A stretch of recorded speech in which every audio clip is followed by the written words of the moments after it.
दिलीप जायसवाल जो भाजपा के प्रदेश अध्यक्ष हैं, उन पे पिछले दिनों आपने आरोप लगाया था मेडिकल कॉलेज तुम ब्रीफ लिया क्या उसके? बीजेपी के बीजेपी के प्रदेश अध्यक्ष पे आपका कि वो मेडिकल कॉलेज को माइनॉरिटी के मेडिकल कॉलेज को कब्जा कर लिया, लेकिन एक बात सामने आया कि जिस गुरदयाल सिंह को लेके आपने प्रेस कॉन्फ्रेंस किया है उसको करतार सिंह अपने जीवित रहते हुए 2018 में ही उस ट्रस्ट से हटा दिया, उसकी जिसकी बात जो है वो सुप्रीम कोर्ट में चल रही है। जी मेरे भाई, बड़ा अच्छा लगा कि आप पत्रकार होकर इतने सजग हैं कि आप इन चीजों को फॉलो कर रहे हैं। पहली बात तो उस प्रेस कॉन्फ्रेंस में सिर्फ गुरदयाल सिंह नहीं थे, मौलेश्वर सिंह ने उस कॉलेज की स्थापना की। उनकी 5 बेटियां हैं, 3 लड़के हैं, करतार सिंह 1 लड़के हैं। मौलेश्वर सिंह की पत्नी वहां लाइफ ट्रस्टी थी, और ट्रस्ट डीड पढ़िएगा तो उसमें लिखा हुआ है कि जो लाइफ ट्रस्टी है वो किसी भी हालत में उससे हटाया नहीं जा सकता है, और जब उसकी मृत्यु हो जाएगी तो उसके जो लीगल एयर होते हैं उनको उस ट्रस्ट में रखा जाना चाहिए था। ये तो लीगल मैटर है, चलने दीजिए। हम लोगों ने आरोप लगाया है, मान लीजिए कि हमने गलत आरोप लगाया, आप पत्रकार होकर इतने सजग हैं, और दिलीप जायसवाल बेचारे कितने निसहाय हो गए हैं कि वो जवाब भी नहीं दे पा रहे हैं।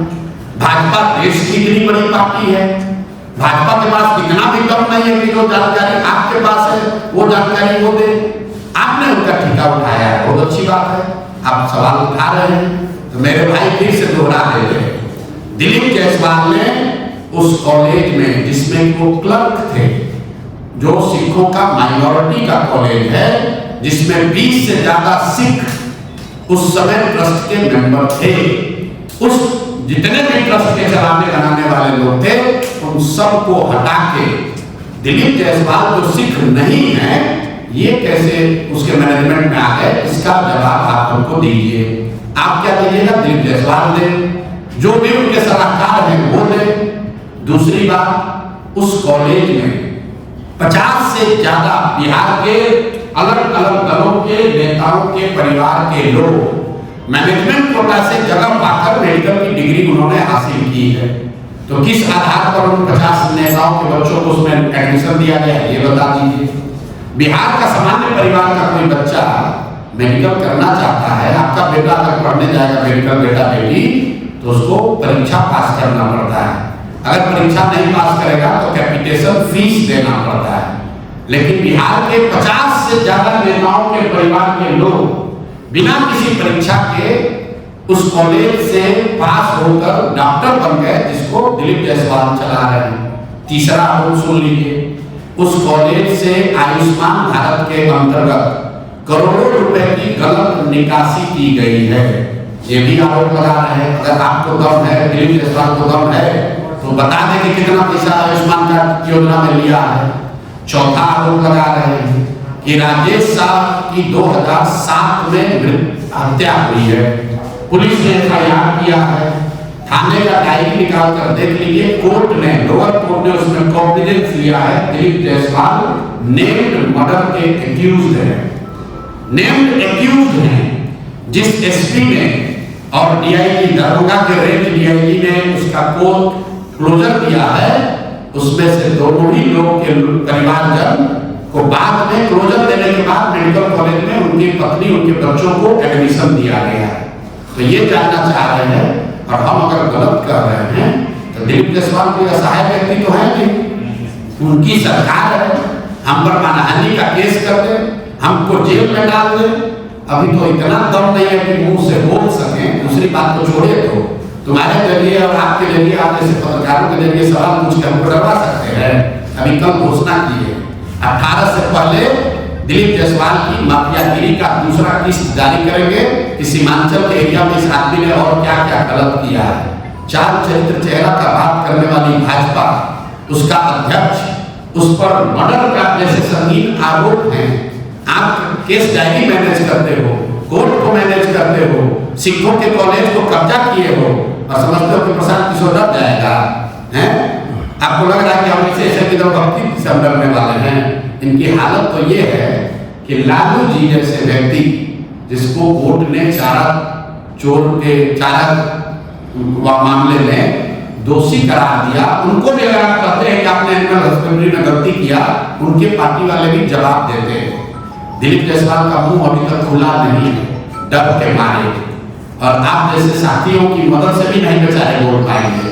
भाजपा का 19 गो प्रवक्ता है, उनका हिम्मत नहीं है कि एक आदमी जवाब दे दे। जब प्रशांत किशोर ने बोला है, हम बिहार के छुटभैया नेता नहीं है, एक एक फैक्ट, एक एक डेटा, एक एक कागज बनाकर रखे हैं। दिलीप जायसवाल को जवाब देने दीजिए, पहले तो जवाब दे नहीं पाएंगे, अगर देंगे तो उसका पूरा समुचित उपाय दिया जाएगा। जिस फर्जी आदमी की बात कर रहे हो, हम गुरदयाल सिंह के स्पोक्स पर्सन थोड़े ना है भाई। उसी प्रेस कॉन्फ्रेंस में मोलेश्वर सिंह की बेटियां भी बैठी हुई थी, जो आपको शायद नहीं दिखा।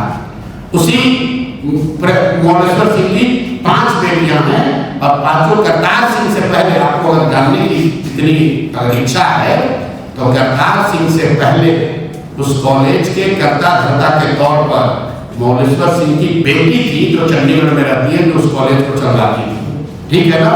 तो पूरी जानकारी मेरे भाई इकट्ठा करो, फिर आकर सवाल कीजिएगा। सवाल करना आपका काम है, पत्रकार कर सकते हैं, लेकिन तैयारी पूरा करके आइए। ठीक है ना? पूरी तैयारी करके आइए, तब मजा आएगा सवाल का जवाब। बेरोजगारी और पलायन पर जो है, सारी पार्टियां कहती है कि हम बेरोजगारी और पलायन दूर कर देंगे, आप भी कहते हैं, और एक आप कहते हैं कि हम सरकारी नौकरी नहीं देंगे, तो फिर आपका क्या प्लान है, कैसे दूर करेंगे? नाम सर क्या है? रवि नाम। बुरा नहीं मानेगा, आपकी उम्र तो थोड़ी ज्यादा अनुभवी व्यक्ति आप लगते हैं।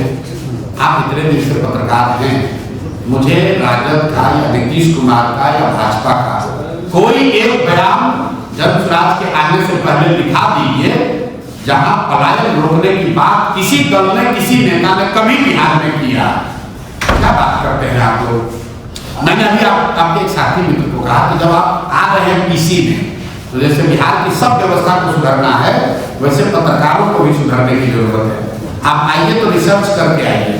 आपका जवाब तब देंगे जब आप बताइए कि भाजपा के, राजद के, जदयू के किस नेता ने किस समय कहा कि बिहार से पलायन रोकना चाहिए। अभी तक नेता यही करते रहे हैं। जब दिल्ली में, बॉम्बे में बिहार के पलायन से पीड़ित लोगों के साथ दुर्व्यवहार होता है, तो अभी तक यहाँ के नेता यही करते रहे हैं कि अरे भाई, अगर बॉम्बे में, दिल्ली में बिहारियों के साथ मारपीट करोगे तो वहां पर सब्जी नहीं बिकेगी, वहां व्यवस्था ठप हो जाएगी, वहां अपार्टमेंट में काम करने के लिए राजमिस्त्री और प्लम्बर नहीं मिलेंगे, वहां पर पूरा करकट फैल जाएगा, वहां पर ऑटो और टैक्सी नहीं चलेगा। ये पहली बार प्रशांत किशोर और जनसुराज ने 3 बरस पहले कहा कि बॉम्बे और दिल्ली में जाकर कूड़ा करकट उठाना, सब्जी बेचना, वहां की साफ सफाई करना काम कोई बुरा नहीं है, लेकिन मजबूरी में उन जगहों पर जाकर ये काम करना बिहार के लिए, बिहार के बच्चों के लिए गौरव की बात नहीं है। गौरव की बात तब होती जब पूर्णिया में, सहरसा में, कोसी में, सीमांचल में हम लोग वो सब्जी उगाते और यहाँ से रेफ्रिजरेटेड ट्रेन से, बसों से, गाड़ियों से, एरोप्लेन से वो सब्जी बॉम्बे और दिल्ली भेजते, तो यहाँ के लोगों की आमदनी बढ़ती, हम लोग को यहाँ रोजगार मिलता, हम लोग के बच्चे और युवा भी अपने परिवार के साथ होली, दशहरा, ईद मना पाते। और अगर दिल्ली, बॉम्बे में कोई बिहारी को बिहारी करके गाली देता, तो हम लोग ये भी उनको बताते कि भैया, अगर बिहारी को गाली दोगे तो यहाँ से सब्जी दूध भेजना बंद कर देंगे, तुम्हारा खाना पानी बंद हो जाएगा। वो सम्मान की बात है। तो पहली बार जनसुराज ने ये बात कही है। जनसुराज ये भी बता रहा है कि पलायन कैसे रुकेगा। यहाँ पर बेवकूफ नेता ये अभी तक बता रहे हैं कि सरकारी नौकरी दे देंगे। मैंने अभी आपको आंकड़ा दिया, 23.25 लाख, 13 करोड़ से ज्यादा आबादी वाले बिहार में सिर्फ 23.25 लाख लोग सरकारी नौकरी करते हैं। कैसे दे दोगे? अगर मान लो तेजस्वी यादव की बात मान लो, आपने 10 लाख नौकरी दे भी दिया, तो भी 23 लाख से बढ़ के 33 लाख हो जाएगा। 13 करोड़ लोगों को रोजगार कैसे मिलेगा? तो जनसुराज ने उसका रास्ता बताया कि बिहार से होने वाले पूंजी के पलायन को रोक के बुद्धि का पलायन रोका जाएगा, और जिस दिन पूंजी और बुद्धि का पलायन रुका, उस दिन श्रम का पलायन अपने आप रुक जाएगा। पलायन यहाँ सिर्फ मजदूरों का नहीं है, यहाँ पर सबसे बड़ा पलायन पूंजी का पलायन है, जो बैंकों के माध्यम से हर साल होता है। करीब करीब 2.5 लाख करोड़ रुपया बिहार के लोगों का पैसा बैंक यहाँ से दूसरे राज्य में भेज रहे हैं, उसको रोकने की जरूरत है। बिहार से हजारों बच्चे कोटा में, IIT में, बड़े कॉलेज में पढ़कर वहीं पर नौकरी रोजगार कर रहे हैं, वो बिहार वापस नहीं आ रहे हैं, उसको रोकने की जरूरत है। जिस दिन ये बैंकों से पैसा जाना रुक जाएगा, जिस दिन बिहार के पढ़े लिखे समझदार युवा बिहार में आकर नौकरी रोजगार करने लगेंगे, अपने आप सारा श्रम का पलायन रुक जाएगा।